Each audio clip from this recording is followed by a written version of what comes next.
Down. 19, sir. Down. 20, sir. Down. 21, sir. Down. 22, sir. Down. 23, sir. Down. 24, sir.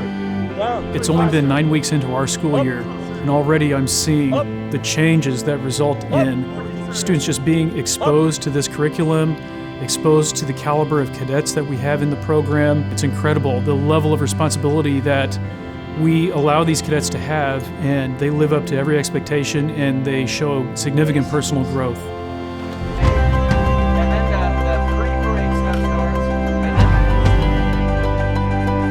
you guys. All right.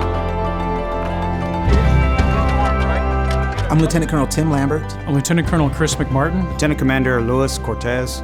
After my 20 years in the Air Force, I decided to retire and pursue an Air Force JROTC career. I wanted to feel like I was continuing to contribute and give back to this nation. And one of those that rose to the top of my list was JROTC. It's there to develop citizens of character dedicated to serving their nation and their community. And after they get in and they see that, they realize that what keeps them in is that sense of family. Kids want structure. They want some kind of program that teaches them how to prepare themselves for the future. Currently, I have football players. I've had cheerleaders in the program. You also get kids looking for a place to belong. It's more than just something to do. It's something to be a part of. It's bigger than themselves, and most students want to be involved in something like that. We get those who are looking for the discipline side of junior RTC. We've had counselors, other teachers, and most importantly, parents come to us and say, I don't know what you guys are doing, but our daughter, our son is showing a lot more respect. And of course that warms our hearts to hear that, but it's important when we talk about going out and becoming responsible citizens that we show mutual respect to each other and we can function as productive members of society. I was at a high school where we had high-performing cadets. Our only limitation was funds to do a lot of the activities that schools with a decent amount of funding do. They wanted to go to competitions, they wanted to go to field trips, they wanted to go see military bases, they wanted to do community service in town. So I stumbled upon the JROTC Foundation.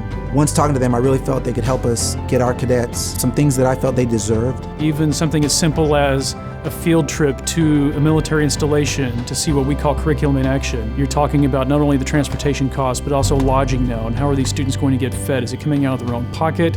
What if we have students that can't afford those kind of things? Fundraising is exhausting for kids. I mean, and it's something I think they should be exposed to. But if you only do that, you don't have time to let them experience the things that you want them to be doing. And we're able to broaden their horizons, open up their eyes, and see that there's so many opportunities out there for them to be able to achieve with the right guidance and the right support. I think JROTC Foundation gives us that. They get to see something that maybe opens doors for them, not only in the military, but in business and in leadership in their communities and elsewhere.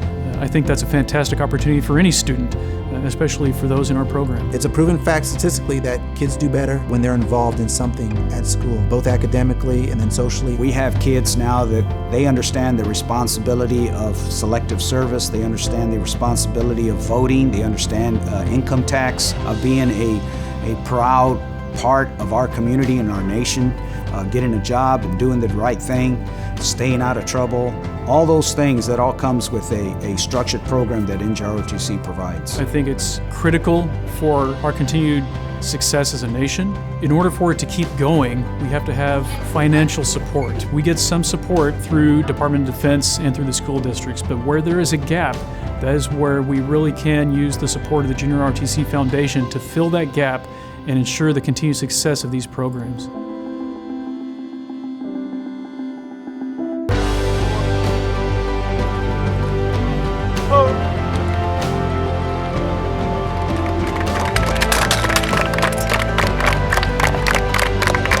Can I get a hoorah?